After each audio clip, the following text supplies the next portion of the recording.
असीम मुनीर पाकिस्तान में दूसरा हाफिज सईद तैयार करने लगा है। पहले वाले हाफिज सईद को तो पाकिस्तान ने बंकर में छुपा कर रखा है, लेकिन अब दूसरा हाफिज सईद कौन है उससे मिलवाता हूं। आप ये वीडियो देखिए, इसमें पाकिस्तान का नया हाफिज सईद गली गली घूम रहा है, लोगों से मिल रहा है, नुक्कड़ सभाएं कर रहा है। पाकिस्तान का ये नया हाफिज सईद कोई और नहीं बल्कि पहलगाम अटैक का मास्टरमाइंड सैफुल्लाह कसूरी है, जो अब पाकिस्तान का नया आतंकी हीरो बन गया है। वो जहां जा रहा है उसके समर्थकों का हुजूम उमड़ पड़ता है। एक जमाने में यही हाफिज सईद के साथ होता था। पाकिस्तान की सेना हाफिज सईद को इसी तरीके से नेता टाइप दिखाने का प्रयास करती थी, लोगों के बीच जाता था, आतंकी बनाता था। आज सैफुल्लाह वही काम कर रहा है जो कभी हाफिज सईद करता था। पहलगाम अटैक को अंजाम देने के बाद से ही सैफुल्लाह कसूरी फुल कॉन्फिडेंस में और वो खुद को नया हाफिज सईद माने बैठा है। आतंकी कसूरी का ये कॉन्फिडेंस यूं ही नहीं है। सूत्रों के मुताबिक आर्मी चीफ असीम मुनीर ने कसूरी को पहलगाम अटैक के इनाम के तौर पर लश्कर का नया चीफ बनाने का वादा कर दिया है। इसके बाद आतंकी सैफुल्लाह कसूरी ने लश्कर तैयबा में हाफिज सईद की पोजीशन लेना शुरू भी कर दिया है। इतना ही नहीं, हाफिज सईद की पॉलिटिकल पार्टी पर भी अब सैफुल्लाह कसूरी का पूरा कंट्रोल बढ़ रहा है। यानी धीरे धीरे ऐसा लग रहा है कि हाफिज सईद को पाकिस्तान की सेना ही निपटा दे रही है, क्योंकि उनको लग रहा है कि भाई हाफिज सईद बहुत फायदे का रहा नहीं। सैफुल्लाह ये नया माल लेके आए हैं जो नए तरीके से आतंकी तैयार करता है। सैफुल्लाह कसूरी ने खुद को लश्कर तैयबा में चीफ के तौर पर खुद को प्रोजेक्ट करना शुरू भी कर दिया है।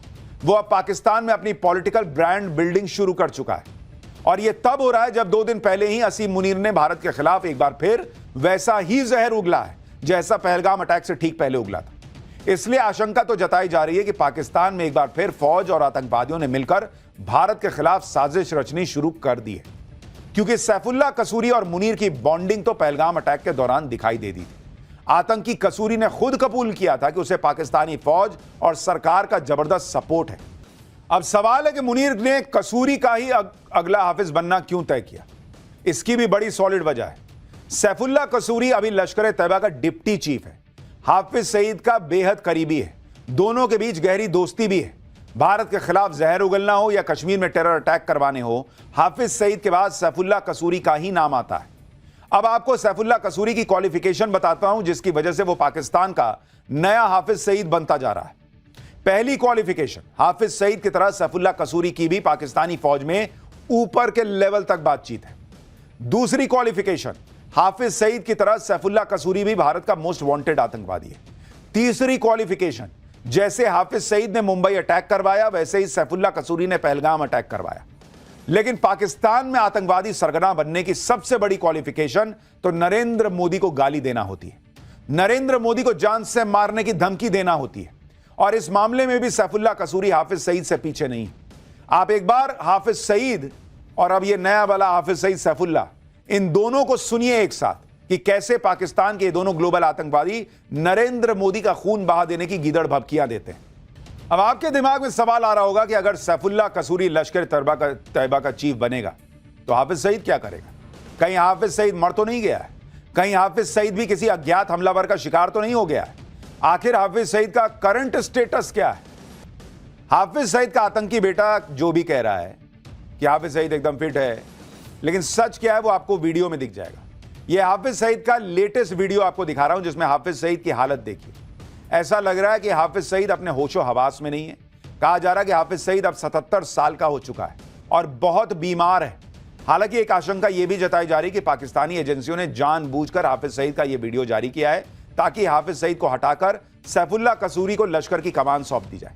यह भी हो सकता है कि असीम मुनीर ने दूसरा हाफिज सईद तैयार करके हाफिज को मरने के लिए छोड़ दिया हो, या कुछ दिन में हो सकता है खुद ही निपटा देंगे और कहेंगे कि भाई ये तो मार के चला गया कोई अज्ञात हमलावर, और जो है उसको बना देंगे सैफुल्लाह को नया लश्कर का चीफ। लेकिन आप इसकी हालत देखिए हाफिज सईद की। लड़का इनका कह रहा है वो बेटा कि पापा मेरे एकदम ठीक हैं, अब्बा मेरे एकदम ठीक हैं। ये देखिए चेहरा उतरा हुआ है, पता नहीं कुर्ते पे क्या गिरा हुआ है, मुंह से कुछ निकला क्या है, लेकिन हालत तो भाई की खराब है।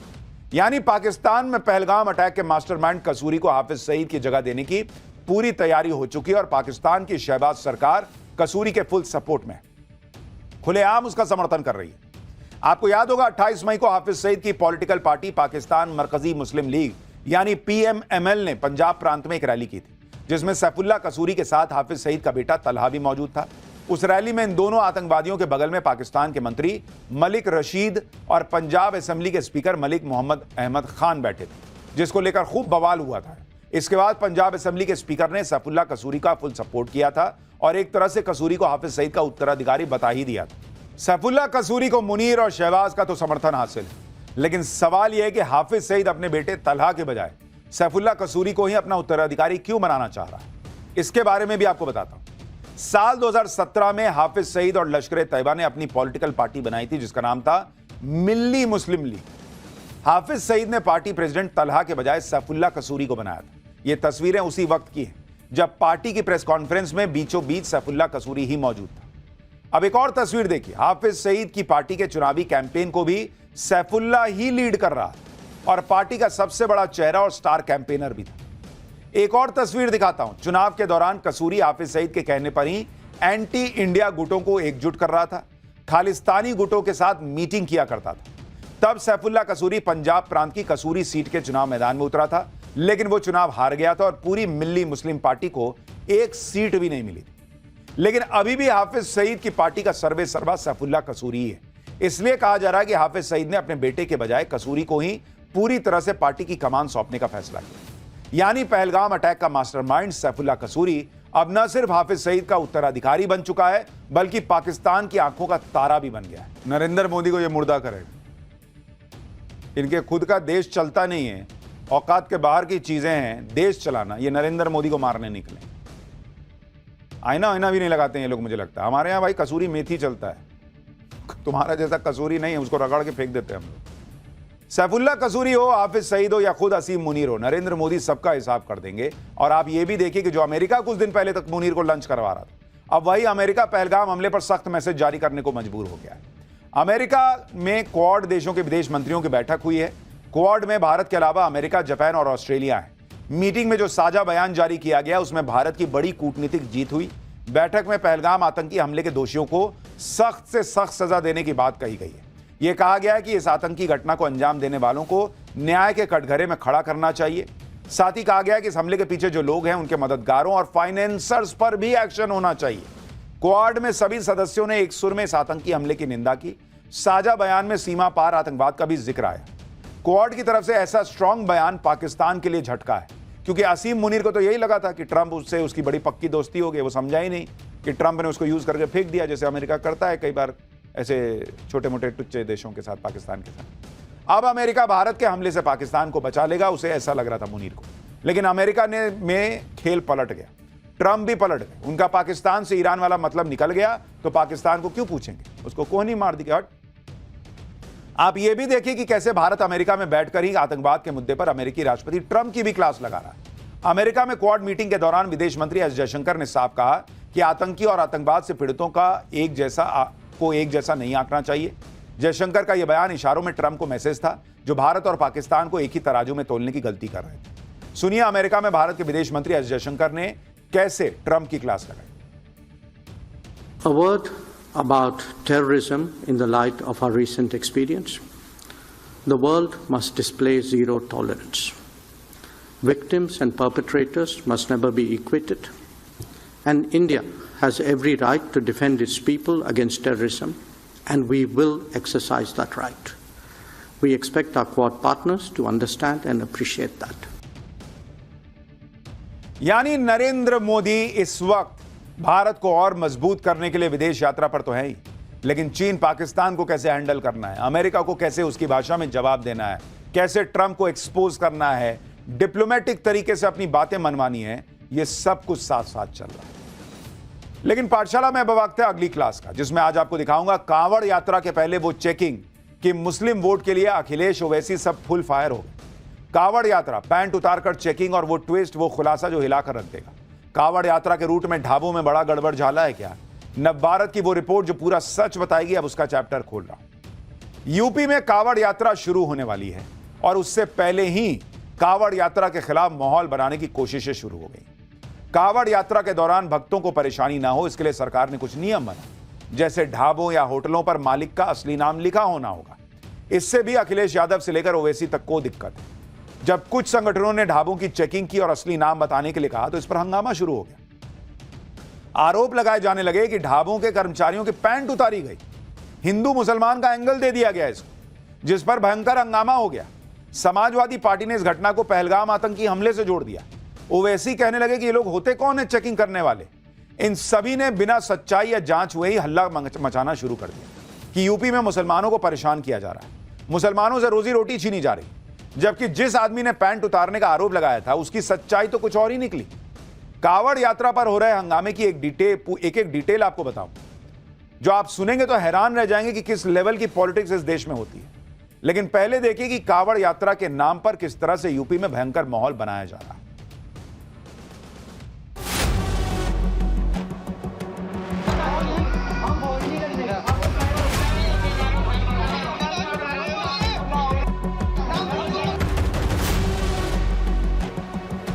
क्या इनमें और उन आतंकवादियों में कोई फर्क है?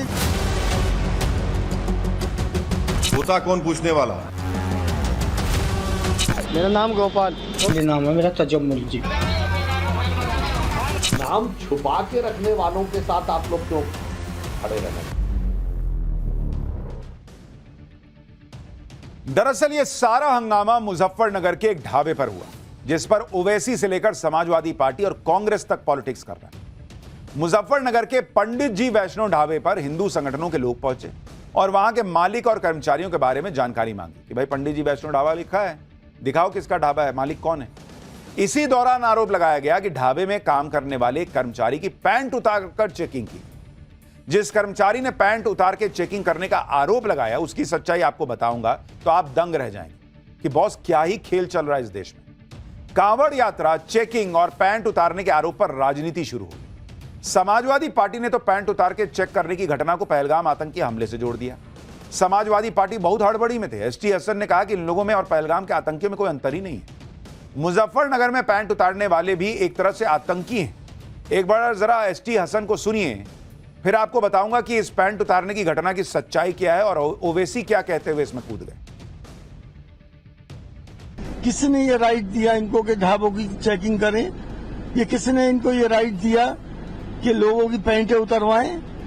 क्या इनमें और उन आतंकवादियों में कोई फर्क है जिन्होंने धर्म पूछ के पहलगाम के अंदर गोलियां मारी थी? ये भी एक तरह के आतंकवादी हैं और वो भी आतंकवादी थे। तो क्या पहलगाम के अंदर आतंकवादियों ने पैंटें नहीं उतरवाई थी? ये इस तरह से ये भी टेरराइज कर रहे हैं। उन्होंने गोली मारी थी, यहाँ सिर्फ टेरराइज कर रहे हैं। तो मैंने क्या गलत कह दिया? एक इकोसिस्टम पहलगाम आतंकी हमले के बाद यह साबित करने में लगा था कि वहां हिंदू मुसलमान का तो कोई एंगल ही नहीं था। कोई पैंट उतारने की घटना नहीं हुई थी। आतंकी ने धर्म पूछ के नहीं मारा था। यह तो मीडिया माहौल बना रहा है, तब यह कहा जा रहा था। अब इनको चूंकि मामला सेट करना है तो पहलगाम के आतंकियों ने पैंट उतारी थी, ये बात भी मान रहे हैं और कह रहे हैं कि यहां जो हुआ वो उससे पहलगाम अटैक से मिलता है, जबकि यहां पैंट उतारा गया नहीं उतारा गया, क्या सच्चाई है अभी आपको आगे बताऊंगा। असदुद्दीन ओवैसी तो मुजफ्फरनगर की घटना के बाद तू तड़ाक की भाषा पर उतरा। ओवैसी ने कहा कि ये लोग होते कौन है चेकिंग करने वाले। आज ढाबों पर नाम चेक कर रहे हैं, कल को ये टीवी स्टूडियो में घुस जाएंगे। एक बार ओवैसी को सुनिए। तू होता कौन पूछने वाला?